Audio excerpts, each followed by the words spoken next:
வணக்கம் நண்பர்களே, தடைகளை உடைய செய்திருப்படை சேனலுக்கு உங்களை வருவதற்கு முயற்சி கொள்கிறேன். வாங்க நண்பர்களே, இன்னைக்கு ஒரு அருமையான செய்தி பற்றி பார்க்கலாம். இன்னைக்கு எதை பற்றி பார்க்க போறோம்னா, தமிழக சார்பில் அறுபடை பொங்கலுக்கு இலவச சுற்றுலா கூட்டி போறாங்க. அதை பற்றி தான் பார்க்க போறோம். வாங்க இந்த வீடியோல அதுக்கு எலிஜிபிலிட்டி என்ன, எப்படி அப்ளை பண்றது, இன்னும் வேணும் பார்த்து தெரிஞ்சுக்கலாம். இந்த வீடியோ கடைசி வரைக்கும் ஸ்கிப் பண்ண பாருங்க, ஒவ்வொரு தகவலும் பண்றது. வாங்க இந்த அறுபடை இலவச சுற்றுலா பற்றி நம்ம மெயின் வெப்சைட்ல போய் பார்க்கலாம். வெப்சைட் லிங்க் என்னன்னா HRCE.DN.government.in. நான் இந்த லிங்க் டிஸ்கிரிப்ஷன் தரேன், கிளிக் பண்ணி டைரக்டா உள்ள வந்துருங்க. அப்படி உள்ள வந்ததுக்கப்புறம் இது ஒரு பேஜ் ஓப்பன் ஆகும். இது மெயின் இந்து சமய அறநிலையத்துறையோட மெயின் வெப்சைட் பேஜ். இதில் கீழே பாருங்க, நோட்டிஃபிகேஷன் ரன் ஆகிட்டு இருக்கும்.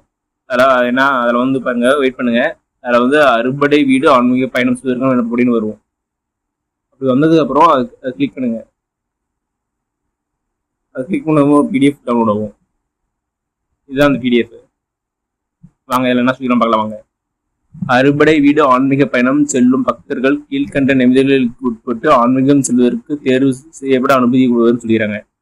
என்னென்ன கண்டிஷன் சொல்லிடுறாங்க ஃபர்ஸ்ட் பார்க்கலாம். வாங்க, ஒரு 11 கண்டிஷன் சொல்லிடுறாங்க. ஃபர்ஸ்ட் அறுபடை வீடு ஆன்மீகம் செல்லும் பக்தர்கள் இந்து சமயத்தை சேர்ந்தவராக இருக்கணும். அவங்க இந்து கம்யூனிட்டியா இருக்கணுமா. நெக்ஸ்ட் அறுபடை வீடு ஆன்மீகம் செல்லும் பக்தர்கள் 60 வயதுக்கு மேற்பட்டவராகவும் 70 வயதுக்கு மேற்பட்டவராகவும், ஏஜ் 60 to 70 சொல்லிடுறாங்க. நெக்ஸ்ட் ஏஜ் சர்டிஃபிகேட் கேட்குறாங்க, தேர்ட் 1. 4 அறுபடை வீடு ஆன்மீக பக்தர்கள் போதிய உடல் தொகுதி இருக்க வேணும்னு சொல்லிடுறாங்க.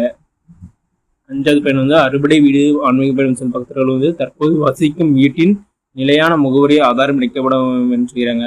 வசிக்கிற வீட்டின் முகவரி இணைக்கப்பட சொல்லிடுறாங்க. 6வது பயன் அறுபடை வீடு ஆன்மீக பயணம் செல்லும் பக்தர்கள் தங்கள் சிறு குழந்தைகளை அழைத்து வர அனுமதி இல்லை. கூட சிறு குழந்தைகள் அழைச்சதுக்கு அவங்க அனுமதி இல்லைன்னு சொல்லிக்கிறாங்க. அது நெக்ஸ்ட் ஆதார் கார்டு இல்லை பேன் கார்டு வேணும்னு சொல்லிக்கிறாங்க, ப்ரூஃப்.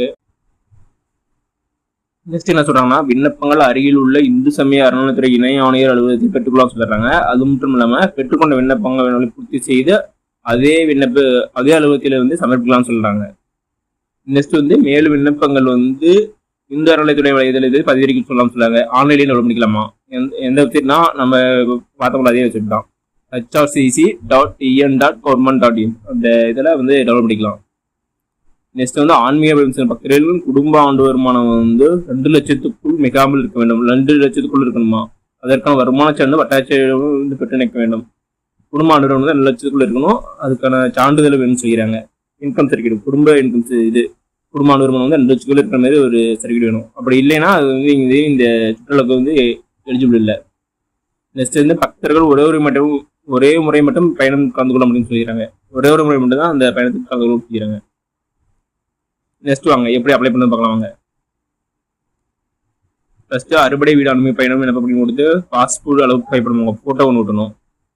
நெக்ஸ்ட் விண்ணப்பத்தாரின் பெயர் கரெக்டாக பேர் ஃபில் பண்ணியாங்க. அடுத்து தகப்பனார் கணவர் பெயர் கிடைக்கிறாங்க, கரெக்டாக ஃபில் பண்ணியாங்க. அடுத்தது இருப்பிட மோதி, அதாவது இப்போ டெம்பரரி அட்ரஸ் கிடைக்கிறாங்க, இப்போ வசித்து வர முகவரி. நெக்ஸ்ட் பிறந்த தேதி மற்றும் வயசு 60 to 70 இருக்கணும். ஆதார் கார்டு மூலம் ஃபில் பண்ணியாங்க. நெக்ஸ்ட் ஆதார் கார்டு நம்பர் கேட்குறாங்க. 6 குடும்ப ஆண்டு வருமானம், குடும்ப ஆண்டு வருமானம் எதுவாக ஃபில் பண்ணியாங்க. நெக்ஸ்ட் விண்ணப்பத்தார் கணவர் அல்லது மனைவி, விண்ணப்பத்தாரின் விண்ணப்பித்துள்ள விவரம், விண்ணப்பத்தாரின் அல்லது கணவர் விண்ணப்பித்த விவரத்தை கேட்குறாங்க. நெக்ஸ்ட் கைபேசி எண், மொபைல் நம்பரை கரெக்டாக ஃபில் பண்ணிக்கோங்க.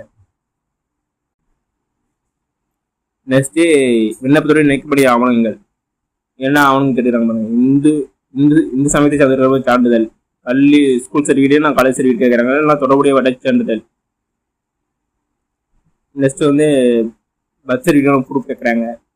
அதே தான் ஸ்கூல் சர்டிஃபிகேட் இல்லைன்னா காலேஜ் சர்டிஃபிகேட், இன்னும் பிறப்பு பர்த் சர்டிஃபிகேட் இல்லைன்னா கடவுள் சீட்டு நகல் கேட்குறாங்க. நெக்ஸ்ட் இருப்பிட சான்றிதழ்கான நகல், அது ரேஷன் கார்டு கேட்குறாங்க, இல்லைன்னா ஆதார் கார்டு, இல்லைன்னா வாக்காளர் அட்டை, இதில் எதுவும் இருக்கலாம். நெக்ஸ்ட் 4வது என்ன செய்யணும்னா, 4 நாள் பயணம் செய்ய உடல் தொகுதியில் இருக்கிற அரசு மருத்துவ சான்று கேட்குறாங்க. நெக்ஸ்ட் ஆதார் அட்டை நகல் கேட்குறாங்க. நெக்ஸ்ட் வருமான சான்றிதழ், வட்டாட்சியர் சான்று, வருமான வரி தாக்கல் செய்ய வட்டாட்சி கேட்குறாங்க. நெக்ஸ்ட்டு பாஸ்போர்ட் சைஸ் ஃபோட்டோ 3 வேணும்னு கேட்குறாங்க. இதெல்லாம் வந்து இதனுடைய இலக்கப்படியே ஆவணங்கள். நெக்ஸ்ட் வந்து கீழே ஒரிஜினல் கொடுத்து விண்ணப்பம் என்னால் தெரிவிக்கப்பட்ட விவரங்கள் மற்றும் அது தொடர்பான இணைக்கப்பட்ட சான்றுகள் யாவும் உண்மை எனவும் ஆன்மீக பயணத்திற்கு நிபந்தனைகள் படித்து பார்த்து தெரிந்து கொண்டேன் எனவும் பயணத்தின் போது நான்கால் எனக்கு தேவையான அத்தியாவசிய பொருட்கள் மருந்துகள் அனைத்தையும் என்னிடம் கொண்டு வருவேன் என்று நான் உறுதிக்கிறேன் சொல்லி கீழே சைன் பண்ணுவோம். இவ்விண்ணப்பங்கள் அனைத்துள்ள விவரங்கள் மற்றும் இணைத்துள்ள சான்றுகள் உண்மையில்லை என்று உறுதிப்பட்டால் என் மீது உரிய நடவடிக்கை எடுக்கப்படும் என்று உறுதிக்கிறேன்னு சொல்லி கீழே வந்து சைன் பண்ணணும். சில டேட் போட்டுருங்க. ஓகே நண்பர்களே, இந்த வீடியோ உங்களுக்கு பிடிச்சிருந்தா லைக் அண்ட் சப்ஸ்கிரைப் பண்ணுங்க, முடிஞ்ச மற்றவங்க ஷேர் பண்ணுங்க. அது மட்டும் இல்லாமல் தமிழ்நாடு கவர்மெண்ட் மற்றும் ஜென்ரல் உங்களுடைய எந்த ஸ்கீம் பற்றி தெரிஞ்சுக்கினாலும் கமெண்ட் பாக்ஸில் கமெண்ட் பண்ணுங்க. உங்ககிட்ட அந்த ஸ்கீம் பற்றி நான் டீட்டெயிலாக போடுறேன். நன்றி, வணக்கம்.